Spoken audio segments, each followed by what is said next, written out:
Patreon और अन्य माध्यमों से नेशनल दस्तक का सहयोग करने वाले सभी दर्शकों का बहुत बहुत शुक्रिया। आपके सहयोग से ही बहुजन मीडिया को नई ऊंचाई मिल रही है और मनोबल और अधिक बढ़ रहा है। आशा है आगे भी आप हमें ऐसे ही सपोर्ट करते रहेंगे। धन्यवाद।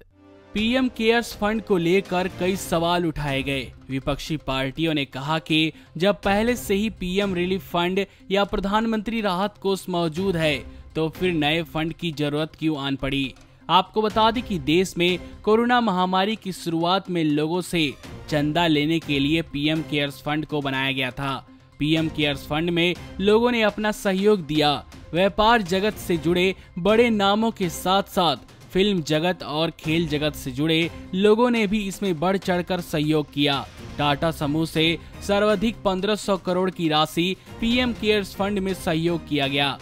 वहीं कुछ लोगों ने इसे बड़ा घोटाला करार दिया। लोगों का मानना है कि यह फंड इसलिए बनाया गया क्योंकि शायद ये नियंत्रक एवं महालेखा परीक्षक या कैग की परिधि से बाहर होगा, जिसकी वजह से कोष से किए गए खर्च और उनके इस्तेमाल पर किसी की नजर नहीं रहेगी। आपको बता दें कि सूचना का अधिकार के तहत आरटीआई दाखिल करके इस फंड के बारे में जानकारी मांगी गई तो जानकारी देने से इनकार कर दिया गया और कहा गया कि यह आरटीआई के दायरे में नहीं आता है। वहीं जब लॉकडाउन के बाद अनलॉक 1 में संसदीय समिति की बैठक में पीएम केयर्स फंड की समीक्षा की गई तो बीजेपी सांसद हंगामे पर उतर आए। आपको बता दें कि काफी दिनों से लॉकडाउन होने से संसदीय समिति की बैठक नहीं बुलाई जा रही थी, लेकिन अनलॉक 1 में सोशल डिस्टेंसिंग के साथ संसदीय समिति की बैठक की इजाजत दे दी गई है। बैठक की इजाजत मिलने के बाद शुक्रवार को संसद की लोक लेखा समिति, जिसे पब्लिक अकाउंट कमेटी भी कहते हैं, ने पीएम केयर्स फंड की समीक्षा के लिए बैठक बुलाई, लेकिन बीजेपी सांसदों को फंड की समीक्षा पसंद नहीं आई और उन्होंने हंगामा कर दिया। आपको बता दें कि लोक लेखा समिति पीएसी संसद की एक ताकतवर समिति होती है। वह सीएजी द्वारा किए गए रिपोर्टों की समीक्षा करती है। कांग्रेस नेता इस समिति के अध्यक्ष हैं और वह लोकसभा के नेता भी हैं। कांग्रेस नेता ने पीएसी की बैठक में सदस्यों से अंतरात्मा की आवाज सुनने और उसके आधार पर राष्ट्रहित में काम करने की अपील की, लेकिन पूरी संख्या में पहुंचे बीजेपी सांसदों ने कमेटी के अध्यक्ष के प्रस्ताव का पुरजोर विरोध किया और पीएम केयर्स फंड की समीक्षा नहीं होने दी।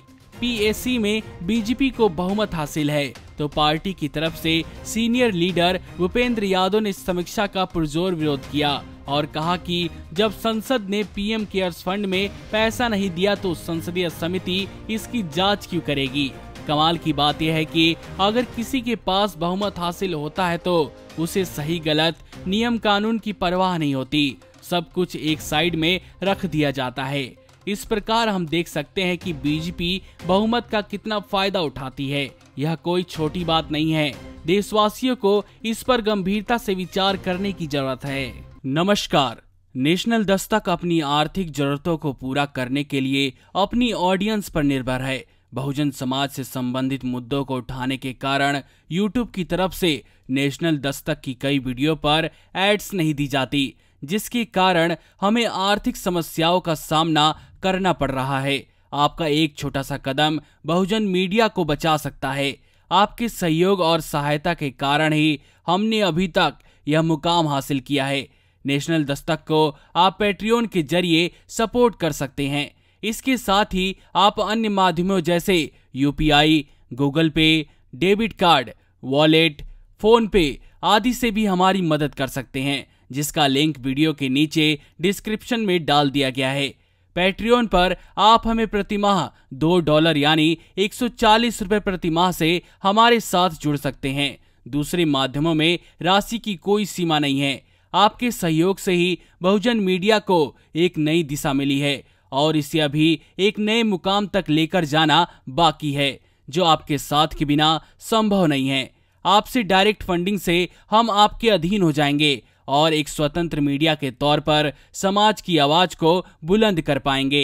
धन्यवाद। नेशनल दस्तक को देखने वालों से अपील है कि वह नेशनल दस्तक के सपोर्टर फॉर्म को भरें ताकि हम सीधे आपसे जुड़ सके। नेशनल दस्तक की आपसे गुजारिश है कि अगर इसको बचाना चाहते हैं तो नेशनल दस्तक को सब्सक्राइब करने के लिए रेड कलर के सब्सक्राइब बटन को दबाएं, फिर बेल आइकन की घंटी दबाएं।